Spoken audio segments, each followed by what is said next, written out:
हे guys welcome. इस video में हम देखेंगे हॉल इफेक्ट के बारे में। तो स्टार्ट करते हैं आज की वीडियो। Hall effect. तो हॉल इफेक्ट क्या होता है देख लेते हैं। When a metal or a semiconductor carrying a current I is placed in a magnetic field B, a potential difference is produced in the direction normal to both the current and magnetic field directions. This phenomena is called Hall effect. जब metal या semiconductor के अंदर current flow होता है और उसे हम place कर देते हैं मैग्नेटिक फील्ड के अंदर, तो उधर एक पोटेंशियल डिफरेंस प्रोड्यूस होता है। और उस पोटेंशियल डिफरेंस की डायरेक्शन क्या होती है? जो करंट की डायरेक्शन होती है और मैग्नेटिक फील्ड की डायरेक्शन होती है उनसे नॉर्मल होता है। नॉर्मल मतलब 90 डिग्री परपेंडिकुलर होता है। इसमें आप देख सकते हैं कि जो हॉल वोल्टेज की डायरेक्शन है वो मैग्नेटिक फील्ड की डायरेक्शन और करंट की डायरेक्शन के एकदम नॉर्मल है। और इसी फिनोमेना को हम बोलते हैं hall effect. The electric field in the wire is called hall field and the potential difference developed at the ends of wire is called hall voltage. तो वायर के अंदर जो इलेक्ट्रिक फील्ड होता है उसे हम बोलते हैं हॉल फील्ड, और वायर के अंदर जो पोटेंशियल डिफरेंस डेवलप होता है उसे हम बोलते हैं Hall voltage. The importance of Hall effect is that it helps to determine the. तो हॉल इफेक्ट हमें हेल्प करता है क्या डिटरमाइन करने में? Sign of charge carriers. Charge carriers के साइन को, कि चार्ज कैरियर पॉजिटिव है कि नेगेटिव है, ये हमें हॉल इफेक्ट की हेल्प से पता चलता है। Charge carriers concentration. जो हमारा मेटल या सेमीकंडक्टर है उसके अंदर कंसंट्रेशन क्या है चार्जेस का, मतलब इलेक्ट्रॉन्स का कंसंट्रेशन कितना है और होल्स का कंसंट्रेशन कितना है, ये भी हम पता कर सकते हैं हॉल इफेक्ट की हेल्प से। और क्या पता कर सकते हैं? Mobility of charge carriers if conductivity of material is known.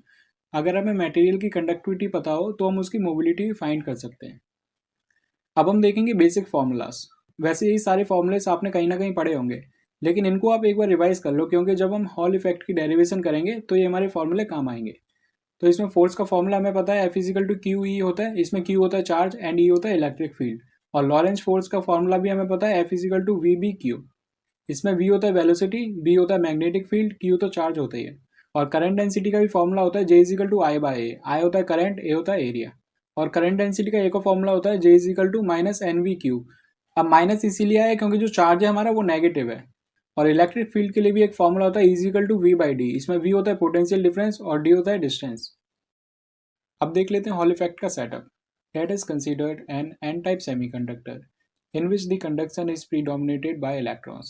तो हमें एक n-type semiconductor कंसीडर करना है जिसमें जो कंडक्शन होगा वो इलेक्ट्रॉन की वजह से होगा। Suppose an electric field J flows in x direction, और इसमें जो इलेक्ट्रिक करंट है J वो फ्लो हो रहा है x डायरेक्शन में। And a magnetic field B is applied normal to this electric field in z direction. और इसमें एक मैग्नेटिक फील्ड भी अप्लाई हो रहा है जो कि नॉर्मल डायरेक्शन में, किससे? इलेक्ट्रिक फील्ड से। और जो मैग्नेटिक फील्ड है वो है z डायरेक्शन में।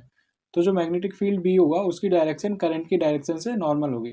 अ force called Lorentz force is exerted on each electron which causes the electron paths to bend. तो इसमें होता क्या है, जो इलेक्ट्रॉन्स होते हैं उन पे एक फोर्स एक्ट करती है जो कि होती है लॉरेंस फोर्स। और ये करती क्या है, जो इलेक्ट्रॉन्स का पाथ होता है उसे बेंड कर देती है।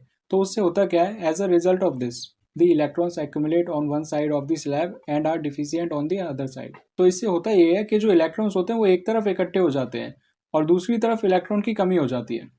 Thus, an electric field is created in y direction which is called the Hall effect। तो उसे मेंटेन करने के लिए होता क्या है, एक y डायरेक्शन में इलेक्ट्रिक फील्ड क्रिएट हो जाती है। और जो इलेक्ट्रिक फील्ड क्रिएट होती है उसे हम बोलते हैं Hall field in equilibrium condition. तो इसमें एक इक्विलिब्रियम कंडीशन आ जाती है। वो कंडीशन क्या होती है, जो हॉल फोर्स होती है वो इक्वल हो जाती है लॉरेंस फोर्स के। हॉल फोर्स को हम डिनोट करते हैं एफ एच से, और लॉरेंस फोर्स को हम डिनोट करते हैं एफ एल से। तो हॉल फोर्स का फॉर्मूला हो जाता है QEH, और लॉरेंस फोर्स का फॉर्मूला हो जाता है VX/BZ/Q। इसमें VX क्या है, इसमें VX है velocity of electron and Q क्या है, Q है इलेक्ट्रॉनिक चार्ज।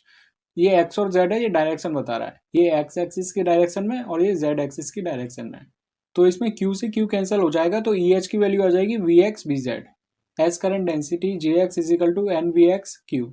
और करंट डेंसिटी की वैल्यू हमें पता है। इसमें नेगेटिव साइन इसी वजह से आया है क्योंकि इसमें हम नेगेटिव इलेक्ट्रॉन्स की बात कर रहे हैं। अगर हम B को इस साइड भेज देंगे तो VX की वैल्यू आ जाएगी EH/BZ। और इस करंट डेंसिटी के फॉर्मूले में हम VX की जगह पुट कर देंगे EH/BZ। तो करंट डेंसिटी का फॉर्मूला हो जाएगा -NEHQ/BZ। और इसमें हम N को एक तरफ रखेंगे और बाकी सबको एक तरफ शिफ्ट कर देंगे तो N की वैल्यू आ जाएगी -JX/BZ/QEH। और इलेक्ट्रिक फील्ड का फॉर्मूला हमें पता है V/D। तो इधर हमने VH/D पुट कर दिया है। तो इस फॉर्मूले में से हम VH की वैल्यू निकालेंगे तो ये हो जाएगी -JX/BZ/D/NQ। और हमें एक और चीज़ पता है, जो हमारी करंट डेंसिटी होती है उसे हम लिख सकते हैं I/A। तो इस फॉर्मूले में हमने J की जगह I/A लिख दिया है। तो VH का फॉर्मूला हो गया -IBZ/D/NQA। और इसमें जो ए है वो है area of cross section. If T is the thickness of the semiconductor specimen A is equal to D T and the above equation reduces to. तो अगर जो सेमीकंडक्टर है उसकी थिकनेस टी है तो एरिया को हम लिख सकते हैं A is equal to D T. इसमें डी हो जाएगी डिस्टेंस और टी हो जाएगी थिकनेस। जैसे हम एरिया को लिखते हैं एल इंटू बी, इसी तरीके से हमने इसमें लिख दिया A is equal to D into T, जिसमें डी हो जाती है डिस्टेंस और टी हो जाती है थिकनेस। तो इस फॉर्मूले में अगर ए को इस तरफ शिफ्ट करेंगे और टी को इस तरफ शिफ्ट करेंगे तो 1/t इज इक्वल टू हो जाएगा डी बाई ए। तो डी बाई ए की जगह हम लिख देंगे 1/t। तो हमारा वी एच का फॉर्मूला हो जाएगा minus B Z by I N Q T. और इसमें जो वी एच है वो है हमारी हॉल वोल्टेज। एक्चुअली आपको पता होना चाहिए कि हम ये डेरिवेशन कर क्यों रहे हैं। बस हमें डेरिवेशन करते हुए नहीं जाना, हमें पता होना चाहिए कि हमें फाइंड क्या करना है, तो हमें अच्छी तरह समझ में आ जाएगा।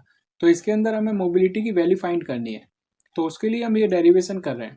क्योंकि इसके एप्लीकेशन में हमने देखा था कि हम मोबिलिटी की वैल्यू फाइंड कर सकते हैं हॉल इफेक्ट की हेल्प से, अगर हमें मटेरियल की कंडक्टिविटी पता हो तो।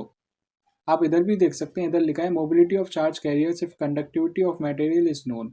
तो हॉल इफेक्ट से हम चार्ज कैरियर की मोबिलिटी भी फाइंड कर सकते हैं अगर हमें मटेरियल की कंडक्टिविटी पता हो तो इसीलिए जो हम डेरिवेशन कर रहे हैं उसमें हमें मोबिलिटी का फॉर्मूला चाहिए। तो हॉल वोल्टेज की वैल्यू आ गई V H is equal to minus B Z I by N Q T. अब आगे देखते हैं। Hall field per unit current density per unit magnetic induction is called Hall coefficient R H. तो इसमें जो Hall field per unit current density per unit magnetic induction होता है वो इक्वल होता है आर एच के। आर एच क्या होता है? Hall coefficient. और इसमें हॉल फील्ड की वैल्यू हमें पता है होती है वी एच बाई डी, तो इसमें हमने पुट कर दिया। और इसमें ये जो डी है वो हमारा नीचे आ जाएगा और वी एच की वैल्यू हम इधर से पुट करेंगे जो हमने फाइंड की थी इधर। V H is equal to minus B Z I by N Q T. तो माइनस साइन वी एच से आ गया, तो आर एच की वैल्यू आ जाएगी minus B Z I by J X B Z D dot N Q T. और हमने देखा था जो डी टी होता है वो होता है एरिया, तो डी टी की जगह आ जाएगा ए और आई बाई ए होता है करंट डेंसिटी। तो ऊपर आ जाएगा बी जेड और जे एक्स, तो बी जेड से बी जेड कैंसिल हो जाएगा और जे एक्स से जे एक्स कैंसिल हो जाएगा। तो आर एच की फाइनल वैल्यू आ जाएगी minus one by N Q. और अगर हमें हॉल वोल्टेज को हॉल कोफिशिएंट के टर्म में लिखना है तो हम लिख सकते हैं V H is equal to R H B I by T. तो इस वाले फॉर्मूले में minus one by N Q हो जाएगा आर एच और बाकी वैल्यू एज इट इज आ जाएगी। The sign of hall coefficient R H indicates whether the electrons और holes predominate in the conduction process. तो इसमें जो हॉल कोफिशिएंट आर एच का जो साइन होगा वो बताएगा कि जो कंडक्शन हो रहा है वो इलेक्ट्रॉन की वजह से हो रहा है या फिर होल्स की वजह से हो रहा है। If R H is equal to negative then electrons are predominant charge carriers. अगर आर एच की वैल्यू नेगेटिव है तो सेमीकंडक्टर के अंदर जो करंट फ्लो हो रहा है वो नेगेटिव चार्ज की वजह से हो रहा है, मतलब इलेक्ट्रॉन की वजह से हो रहा है। If R H is equal to positive then holes are predominant charge carriers. और अगर आर एच की वैल्यू पॉजिटिव है तो सेमीकंडक्टर में जो करंट फ्लो होगा वो होल्स की वजह से फ्लो होगा। The electron mobility is given as, तो इसमें मोबिलिटी का फॉर्मूला होता है mu N is equal to sigma by N Q. इसमें सिग्मा होता है कंडक्टिविटी और इसमें जो क्यू है मतलब जो चार्ज है वो है पॉजिटिव चार्ज, क्योंकि इसमें मॉड्यूलस लिखा है। तो इधर जो 1/n क्यू है उसकी जगह हम लिख देंगे आर एच हॉल कोफिशिएंट। तो मोबिलिटी का फॉर्मूला हो जाएगा modulus of R H sigma. Thus the magnitude of mu N may also be determined if the conductivity sigma has been measured. तो अगर इस फॉर्मूले में हमें सिग्मा की वैल्यू पता होगी, मतलब कंडक्टिविटी की वैल्यू पता होगी, तो हम मोबिलिटी की वैल्यू भी फाइंड कर पाएंगे। तो ये हमने देखा था हॉल इफेक्ट के एप्लीकेशन में और हमने इसकी डेरिवेशन भी फाइंड कर लिया है। अब हमें एक और फॉर्मूला ड्राइव करना है जो कि होगा हॉल एंगल के लिए। तो अब इसको भी देख लेते हैं। The net electric field E in the semiconductor is a vector sum of EX and EH. It acts at an angle theta h to the x axis. Theta h is called Hall angle. तो x direction में जो electric field का component है वो है EX और EH है hall field. तो इन दोनों के रिजल्टेंट से जो इलेक्ट्रिक फील्ड आएगा वो आएगा नेट इलेक्ट्रिक फील्ड। और इसमें जो एंगल होगा थीटा है जो कि एक्स एक्सिस पे होगा वो होता है हॉल एंगल। तो अब हम ड्राइव करेंगे हॉल एंगल के लिए फॉर्मूला। तो टेन थीटा हमें पता है परपेंडिकुलर अपॉन बेस होता है, तो tan theta H is equal to हो जाएगा E H upon E X. ये हो जाएगी परपेंडिकुलर, ये हो जाएगी बेस। और इलेक्ट्रिक फील्ड का फॉर्मूला भी हमें पता है वी एच अपॉन डी होता है। और अगर हमें वी एच अपॉन डी की वैल्यू चाहिए तो हम इस फॉर्मूले से फाइंड कर सकते हैं। तो इसमें डी को अगर हम इधर ले जाएंगे तो वी एच अपॉन डी हो जाएगा। तो वी एच अपॉन डी की वैल्यू आ जाएगी minus J X B by N Q. तो ये आ गई वी एच अपॉन डी की value B Z J X by N Q. इसमें नेगेटिव साइन इसीलिए नहीं आ रहा क्योंकि इसमें जो चार्ज लेंगे वो पॉजिटिव चार्ज लेंगे। और इलेक्ट्रिक फील्ड का एक और फॉर्मूला होता है रो जे एक्स। रो होता है रेसिस्टिविटी और जे तो करंट डेंसिटी होता है। तो इन दोनों की वैल्यू जब हम इस फॉर्मूले में पुट करेंगे तो ये हो जाएगा tan theta H is equal to B Z N Q rho, क्योंकि इसमें जो जे एक्स है और इसमें जो जे एक्स है वो कैंसिल हो जाएगा। तो टेन थीटा एच की वैल्यू आ जाएगी B Z by N Q rho. ये जो रो होती है इसका रिलेशन होता है कंडक्टिविटी के साथ। जो रो होती है वो होती है 1/सिग्मा। सिग्मा होती है कंडक्टिविटी तो 1/ρ की जगह हमने लिख दिया सिग्मा, और 1/NQ की जगह हमने लिख दिया RH, जो कि हमने इधर से फाइंड किया था। 1/NQ की जगह हमने लिख दिया RH।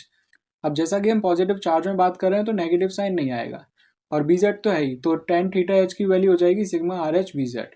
The product sigma RH is designated as μn, the mobility of electron. तो इस वाले फॉर्मूले से जो μn की वैल्यू है वो है RH सिग्मा, तो इधर भी RH सिग्मा की जगह हम लिख देंगे μn, तो tan θH की वैल्यू आ जाएगी μn BZ। और अगर हम θH की वैल्यू निकालेंगे तो ये आ जाएगी tan इनवर्स μn BZ। इसमें θH है हॉल एंगल, तो ये तो आ गया हमारे पास हॉल एंगल के लिए फॉर्मूला। लेकिन जो हॉल कोफिशिएंट एंड मोबिलिटी की वैल्यू थी उसमें हमें मॉडिफिकेशन करना है। क्या मॉडिफिकेशन करना है ये देख लेते हैं। In the above discussion it is assumed that all carriers travels with the mean speed, this does not happen, as a result the value of RH get modified. तो जो हमने हॉल कोफिशिएंट एंड मोबिलिटी की value निकाली थी वो हमने मान के निकाली थी कि जो करंट कैरियर्स है उन सभी की स्पीड सेम है, और हमने एक मीन स्पीड ले ली थी v। लेकिन रियलिटी में ऐसा नहीं होता, जो स्पीड होती है वो वेरी करती है। इसीलिए जो हॉल कोफिशिएंट एंड मोबिलिटी का फॉर्मूला है वो मॉडिफाई हो जाता है। पहले हमारे पास हॉल कोफिशिएंट का फॉर्मूला था -1/NQ, और अभी हो जाता है 3π/8 -1/NQ। तो हॉल कोफिशिएंट का फॉर्मूला मॉडिफाई हो गया। और पहले हमारे पास मोबिलिटी का फॉर्मूला था μn = RH सिग्मा, और अभी मॉडिफाई हो गया μn = 8/3π सिग्मा RH। तो ये हमने देखा हॉल इफेक्ट के बारे में। सो इस वीडियो में इतने ही, मिलते हैं अपनी नेक्स्ट वीडियो में। Thank you for now.